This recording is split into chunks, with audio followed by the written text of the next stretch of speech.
Hi everyone, आइए आज की इस वीडियो में हम जनरल साइंस से रिलेटेड क्वेश्चंस आज की इस वीडियो में कवर करेंगे जो कि आपके सभी कॉम्पिटिटिव एग्जाम्स के लिए बेनिफिशियल होने वाला है। ठीक है, ये मेरा पार्ट 37 है। इसी तरह मैंने जितने भी पार्ट कवर किए हैं उन सभी का लिंक आपको इसी वीडियो के डिस्क्रिप्शन में एक प्लेलिस्ट के रूप में प्रोवाइड कर दिया जाएगा। ठीक है, तो चलिए आज की इस वीडियो को शुरू करते हैं। ओके, पहला क्वेश्चन क्या है? पहला क्वेश्चन हमारा है, पुरुष की नसबंदी को क्या कहा जाता है? पुरुषों की नसबंदी को क्या कहा जाता है जी?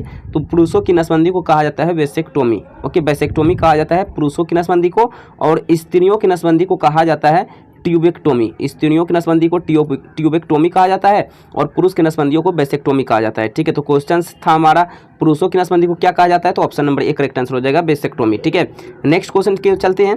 प्रथम परखनली शिशु का नाम क्या था? तो प्रथम परखनली शिशु का नाम था लुइस। लुइस जो है ये प्रथम परखनली शिशु है ये। ठीक है, ये लुइस नाम का ये शिशु थी। ओके, नेक्स्ट क्वेश्चन है, अंतःस्रावी ग्रंथियों को किस अन्य नाम से भी जाना जाता है? ओके, यानी दूसरे नाम से भी जाना जाता है, तो वो नाम है वाहिनी विहीन ग्रंथि। अंतःस्रावी ग्रंथियों को हम लोग वाहिनी विहीन ग्रंथि के नाम से भी जानते हैं। ठीक है, नेक्स्ट है, मानव शरीर की किस ग्रंथि को मास्टर ग्रंथि कहते हैं?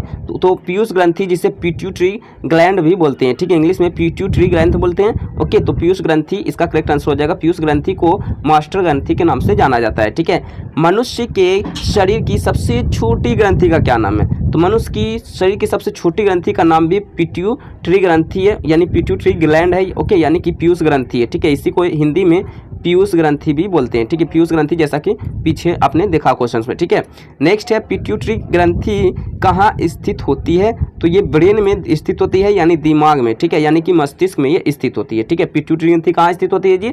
ये मस्तिष्क में, हमारे दिमाग में उपस्थित होती है। ठीक है, स्थित होती है। नेक्स्ट है, वृद्धि हार्मोन यानी कि ग्रोथ हार्मोन कहाँ से स्रावित होता है जी? तो ये जो वृद्धि हार्मोन स्रावित होती है ये स्रावित होती है पिट्यूटरी ग्लैंड से, यानी कि पीयूष ग्रंथि से ये स्रावित होती है। ठीक है, जो कि ब्रेन में उपस्थित होता है। ठीक है, ऑक्सीटोसिन हार्मोन स्रावित करने वाली ग्रंथि का क्या नाम है? बताइए। ऑक्सीटोसिन हार्मोन स्रावित करने वाली ग्रंथि का भी नाम पीयूष ग्रंथि है। ओके, यानी कि पिट्यूटरी ग्लैंड है। ठीक है, नेक्स्ट क्वेश्चन है, पीयूष ग्रंथि के अत्यधिक हार्मोन स्राव होने से शरीर पर क्या प्रभाव पड़ेगा? यानी पीयूष ग्रंथि के अत्यधिक ज्यादा मात्रा में अगर जो हार्मोन स्रावित हो जाए, निकल जाए, तो क्या होगा? तो इसमें होगा क्या? शरीर में असंतुलित विकास होगा, यानी कि संतुलित विकास नहीं होगा, जितना होना चाहिए उससे कहीं ज्यादा हो जाएगा। ओके, चलिए नेक्स्ट क्वेश्चन है, पीनियल ग्रंथि कहाँ स्थित होती है जी? तो ये पीनियल ग्रंथि जो स्थित होती है ये भी दिमाग में, यानी कि मस्तिष्क में ही स्थित होती है। ठीक है, पीनियल ग्रंथि कहाँ स्थित होती है?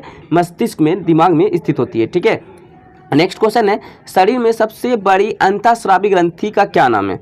तो शरीर में सबसे बड़ी अंतःस्रावी ग्रंथि का नाम है अबटू ग्रंथि, यानी कि थायराइड ग्रंथि के नाम से भी जिसे हम लोग जानते हैं, इसे ही अबटू ग्रंथि भी कहा जाता है। ठीक है, नेक्स्ट है, कौन सी ग्रंथि आंसू यानी कि टीयर स्रावित करती है, यानी कि आंसू निकालती है? जब हम रोते हैं तो आंसू निकलता है। ओके, या खुशी के आंसू हो या फिर किसी उदासी में आंसू हो। ठीक है, तो वो जो निकलती हैं आंसू, ये लैक्रिमल ग्रंथि से निकलती है। किस ग्रंथि से निकलती है जी? तो लैक्रिमल ग्रंथि से निकलती है, यानी ऑप्शन नंबर 1 करेक्ट आंसर हो जाएगा। ठीक है, नेक्स्ट क्वेश्चन है, नर लैंगिक हार्मोन क्या है जी? नर मतलब मेल में वो हार्मोन कौन सा इसमें हार्मोन है जो कि मेल में पाया जाता है, पुरुष में पाया जाता है? तो वो है टेस्टोस्टेरोन। टेस्टोस्टेरोन हार्मोन जो है ये नर हार्मोन है, नर लैंगिक हार्मोन है। ओके, नर लैंगिक हार्मोन के अंतर्गत आता है। ठीक है, जो कि पुरुष में पाया जाता है। नेक्स्ट है, एस्ट्रोजन हार्मोन का स्राव किसके द्वारा होता है? तो एस्ट्रोजन हार्मोन का स्राव ग्रेफियन पुटिकाओं के द्वारा होता है। ग्रेफियन पुटिकाओं के द्वारा होता है, ऑप्शन नंबर डी हो जाएगा। एस्ट्रोजन हार्मोन का जो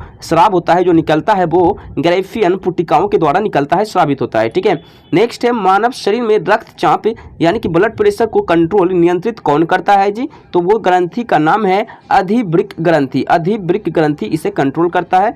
नेक्स्ट है, जीवन रक्षक हार्मोन किस ग्रंथि से स्रावित होती है? तो जीवन रक्षक हार्मोन जो स्रावित होती है ये एड्रिनल ग्रंथि से स्रावित होती है। जीवन रक्षक हार्मोन कहाँ से स्रावित होती है जी? तो एड्रिनल ग्रंथि से स्रावित होती है।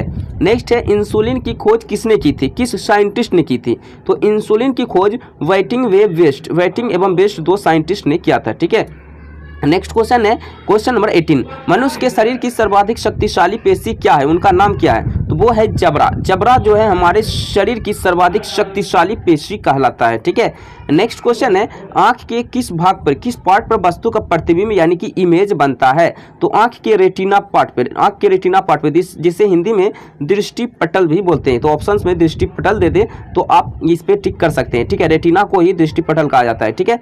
चलिए नेक्स्ट क्वेश्चन है, आइरिस का क्या कार्य होता है? हमारे आंख में एक भाग आइरिस होता है, इसका कार्य क्या होता है? तो ये पुतली के आकार को नियंत्रित करता है। ये क्या कार्य करता है जी? ये पुतली के आकार को नियंत्रित करने का काम करता है, ओके, यानी कि आई लीड को ये कंट्रोल करने का कार्य करता है, ठीक है। मानव शरीर का सबसे बड़ा अंग क्या है? तो मानव शरीर का सबसे बड़ा अंग आप सोच सकते हैं चमड़ा यानी कि स्किन, त्वचा। त्वचा जो है मानव शरीर का सबसे बड़ा अंग कहलाता है, ओके।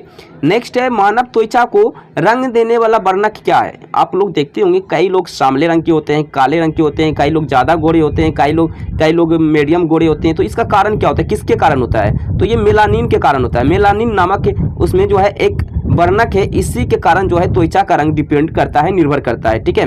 नेक्स्ट है, त्वचा की ऊपरी सतह को क्या कहते हैं? त्वचा की सबसे ऊपरी सतह को कहा जाता है एपिडर्मिस। एपिडर्मिस त्वचा की सबसे ऊपरी सतह को हम कहते हैं, ठीक है। तो ऑप्शन नंबर ए हो जाएगा एपिडर्मिस, ठीक है। मानव शरीर में अनिवार्य एमिनो अम्ल की संख्या कितनी होती है? यानी कि जरूरत वो एमिनो अम्ल उतना होना चाहिए। तो मानव शरीर में एमिनो अम्ल की जो अनिवार्य जरूरत है वो 20 एमिनो अम्ल की जरूरत होती है, ठीक है। नेक्स्ट क्वेश्चन है, मायोग्लोबिन में कौन सी धातु होती है? तो मायोग्लोबिन में जो है तांबा यानी कि कॉपर धातु होती है। क्या कौन सी धातु होती है जी? कॉपर धातु होती है मायोग्लोबिन में, ठीक है।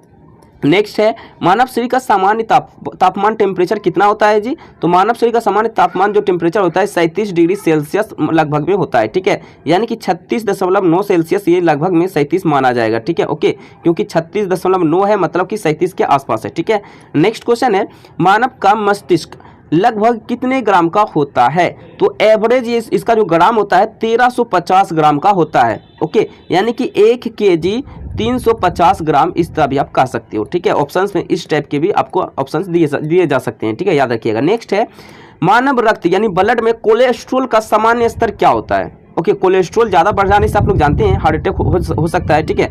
तो मानव रक्त में कोलेस्ट्रॉल का सामान्य यानी कि नॉर्मल जो स्तर होता है, एवरेज होता है, वो कितना होना चाहिए? तो 140 mg से 180 mg के बीच होना चाहिए, तभी वो बेस्ट माना जाता है कोलेस्ट्रॉल का जो है वॉल्यूम, ठीक है। चलिए नेक्स्ट क्वेश्चन देखते हैं, मानव शरीर के किस अंग में लसिका कोशिकाएं बनती है? तो मानव शरीर के दीर्घ अस्थि में लसिका कोशिकाएं बनती है, यानी option number B correct answer हो जाएगा। दीर्घ अस्थि में जो है बनती है, ठीक है। नेक्स्ट क्वेश्चन है, कौन सी ग्रंथि सेक्स हार्मोन का स्राव करती है? तो कौन सी ग्रंथि है जो कि सेक्स हार्मोन का स्राव करती है? तो वो है एड्रिनल ग्रंथि। एड्रिनल ग्रंथि जो है सेक्स हार्मोन को, सेक्सुअल हार्मोन को ये स्रावित करती है, निकालती है, ठीक है। सो आज की इस वीडियो में मैंने जीएस से रिलेटेड 30 इंपॉर्टेंट क्वेश्चंस कवर किए हैं जो कि आपके सभी कॉम्पिटिटिव एग्जाम्स के लिए बेनिफिशियल होने वाला है, ठीक है। तो इसी तरह हम लोग पार्ट बाय पार्ट वीडियो में मिलते हैं। आज के लिए इतना ही, ओके। वीडियो को लाइक करें, चैनल को सब्सक्राइब करें। मिलते हैं नेक्स्ट वीडियो में। So thank you.